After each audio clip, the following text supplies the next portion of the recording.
Alright, what's going on, guys? We're doing the Lost Jungle Heroic Challenge. For our hero, we have a level 8 Alaric, 3 into Swordsman, 2 into Spiked Armor, 3 into Toughness, 1 into Flurry, and 3 into Sand Warriors.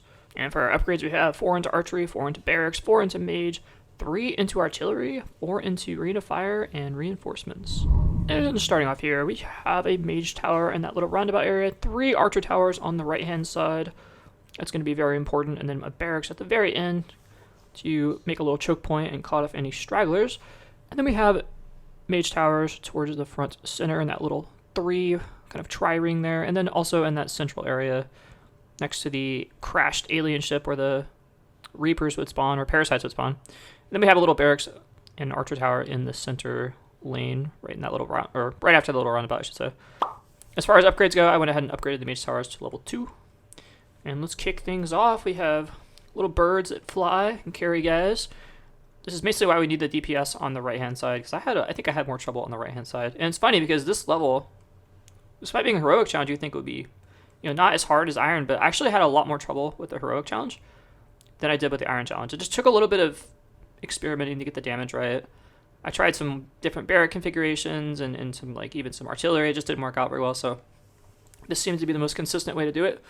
A much smoother game than the other ones. So we have level 3 Archer Towers on the right hand side. You can see I'm maxing those pretty quickly. Also, that central Mage Tower is obviously going to be a very, very important tower. We're going to get that to level 3 as quickly as possible. Already at wave 3 here, we have 2 Mage Towers at level 3. The rest of them are level 2. And then our hero is just standing at that choke point because everything funnels into that the fork area. Then we have a level 4. The first level 4 tower is going to be the level 4 Totem Chucker. I think this is going to be really important with the debuffs and the silence it can have.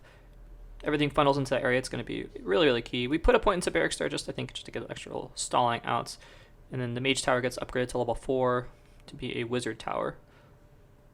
So cruising into level 4 here. Lots of birds that drop little guys when they die. And then once they get free of their little dude, they speed up.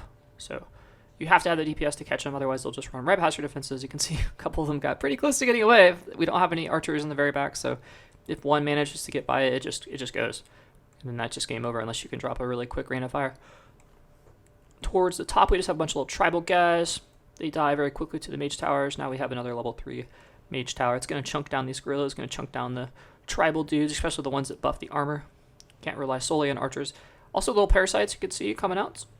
So we need that archery. We would like the silence as well, just to stop everything from coming. We have a Necromancer Tower. I think this is a very important point. At this point, we have a Necromancer Tower at that choke point, and everything is going to die right there, which means we get to summon a ton of skeletons, which means we get a ton of stalling power.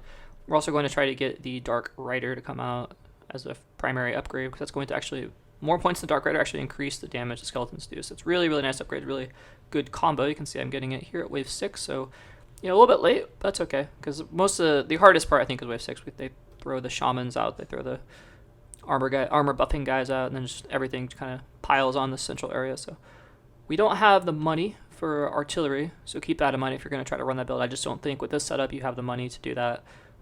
We're going to be focusing more on the Mage Towers. You can see 3 level 3 Mage Towers, 2 level 2 Wizard Tower, or 2 Wizard Towers to say fully upgraded, and then the Necromancer Tower. It's quite a bit of Mage power, and then the DPS from the archers on that right hand side, and then also in the little one in the center area.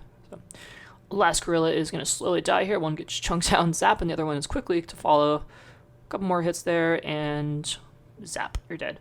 Alright, thank you guys so much for watching. You have a good one.